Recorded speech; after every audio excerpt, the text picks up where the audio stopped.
Hi అండి, అందరూ ఎలా ఉన్నారు? బాగున్నారా? ఈరోజైతే మేము జొన్న రొట్టె ఎలా ప్రిపేర్ చేయాలో చూపిస్తాను చూడండి. ఇదిగోండి, ఇలా వేడి వేడి కాగే వాటర్ అండి. మరి బాగా మసలాలి నీరు, అంటే బాగా వేడెక్కాలి, వాటర్ బాగా కాగాలండి. ఇదిగోండి జొన్న పిండి, స్వచ్ఛమైన జొన్నలు అండి, పొలంలో పడిన జొన్నలు. జొన్న తెల్ల జొన్నలు, పసుపు జొన్నలు 2 రకాలు ఉంటాయండి. ఇవి పసుపు జొన్నలు మంచివి. చూడండి, ఇలా వేడి కాగే వాటర్ పోయాలండి. వేడి వేడి వాటర్ పోయాలి, చల్లారిన తర్వాత పోయకూడదు. మంచిగా వేడి వేడి అప్పుడప్పుడే బాగా కాగే వాటర్ పోయాలి. వాటర్ పోసి బాగా పిండి అంతా కలుపుకోవాలండి. కొంచెం కష్టంగానే ఉంటుంది కలపడం, పిండి కలపడం. ఇలా చేయి పెట్టకూడదు, ఎందుకంటే వాటర్ వేడిగా ఉంటుంది కాబట్టి చేయి కాలదు, కానీ గంటెతోనే కలపాలండి. బాగా పిండి మొత్తం కలిసిపోయేలా కలపాలి, చేయి పెడితే కాలుతుంది అండి. అందుకనే గంటెతోనే కలపాలండి. బాగా పిండిని మొత్తం బాగా కలుపుకోవాలి, మొత్తం కలిసేంతవరకు కలుపుకోవాలండి.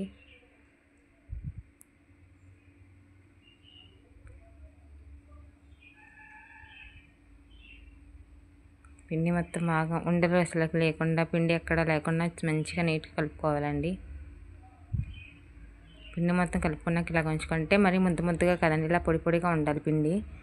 చూడండి, అంటే పిండి ఆరిపోకుండా ఇలా మొత్తం ఒక పక్కన పెట్టుకోవాలండి. మొత్తం తీసేసి అలా చుంచకూడదు, అలా కొంచెం కొంచెంగా తీసుకొని ఉండలుగా చేసుకోవాలండి. ఇలా కొంచెం కొంచెంగా తీసుకోవాలి పిండి, కొంచెం కొంచెంగా కలుపుతూ ఉండాలండి. ఇది అయితే పెనం అండి, ముందే పెట్టేసుకోవాలి. పెనం మాత్రం బాగా వేడెక్కాలి. ఇది రాత్రిని పెనం అండి. జొన్న రొట్టెలు చేయడానికి ఇంత పెద్ద పెనం ఉండాలి కదండి. చూడండి, ఇలాగైతే పిండిని మన చపాతీ పిండి ఎలా కలుపుకుంటాము, దానికన్నా ఎక్కువగా పిండిని బాగా కలపాలండి. ఎంత పిండి మంచిగా కలుపుకుంటే అంత మంచిగా వస్తుంది జొన్న రొట్టె.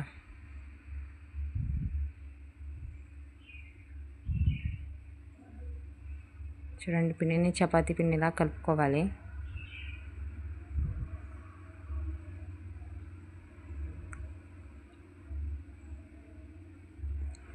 అలాగే చేతిలో రౌండ్గా చేసుకోవాలండి. చూడండి, ఇలా రౌండ్ పిండి ఇలాగే మెత్తగా ఎంత బాగుందో చూడండి. అలా కలుపుకోవాలండి. దీన్ని చపాతీ కర్ర ఏమసలండి, చేతితోనే చూడండి చక్కగా చేతి ఇలా అంటే వచ్చేస్తూ ఉంటుంది.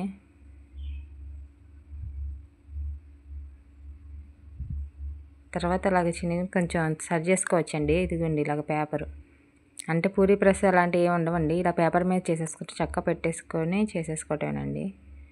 ఇలా ఒక కవర్ని కట్ చేసేసుకొని దానికి కొంచెం ఆయిల్ వేసేసి ఇంక చేతి ఇలా చేయాలండి. చూడండి,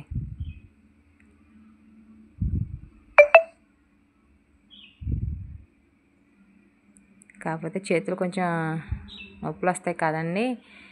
రొట్టెలు మాత్రం చాలా టేస్ట్గా ఉంటాయండి. షుగర్ ఉన్న వాళ్ళకి, ఏమన్నా నీరసంగా ఉన్న వాళ్ళకి చాలా బాగా పనిచేస్తుందండి. జొన్న రొట్టెలు అంటే చాలా మంచిదండి. షుగర్ పేషెంట్లకైతే ఇంకా మంచిది. జొన్న రొట్టెలు అంటే మంచి బలం అండి. అప్పట్లో మన వాళ్ళంతా జొన్న అన్నం, జొన్న రొట్టెలు ఇవే తినేవాళ్ళు. ఇప్పుడైతే అవి ఎక్కడ కనిపించట్లేదు. కానీ ఇలా జొన్న రొట్టెలు, జొన్న జావ అన్న తాగితే కొంచెం స్ట్రాంగ్గా ఉంటామండి. చూడండి, జొన్న రొట్టెలు ఎంత పెద్దగా వచ్చిందో.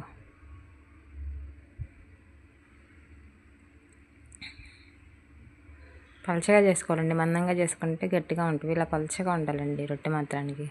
చూడండి ఎంత బాగుంది, ఎంత బాగా వచ్చిందో రొట్టె.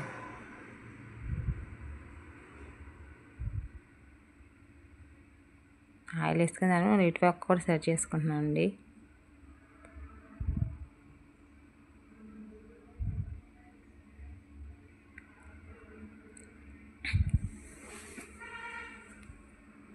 చూడండి ఎంత పలచగా ఉందో రొట్టె మాత్రానికి.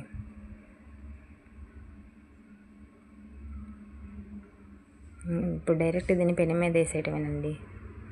అంటే మధ్యలో అవన్నీ సర్వ్ చేసేసి పెనం మీద వేసేయటమేనండి. పెనం అయితే అటు పక్క హీట్ అయిపోతుందండి. పెనం బాగా కాలాలండి, బాగా కాలితేనే రొట్టె మంచిగా కాలుతుంది.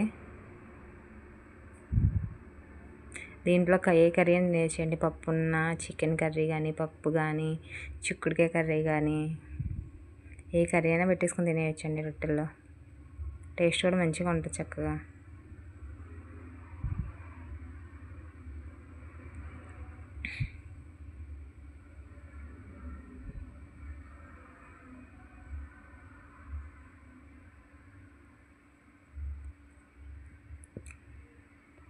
చూడండి రొట్టె ఎంత చక్కగా ఎంత బాగుందో.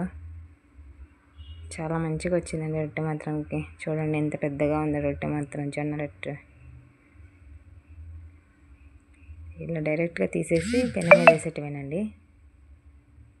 చూడండి ఎంత పెద్ద రొట్టె. చక్కగా పెనం కూడా వేడెక్కిపోయిందండి. చూడు పొగలు వచ్చేస్తున్నాయి. చక్కగా పెనం వేడెక్కింది. చక్కగా కాలిన తర్వాత ఇటు పైపు తిప్పుకుంటే బాగుంటుందండి.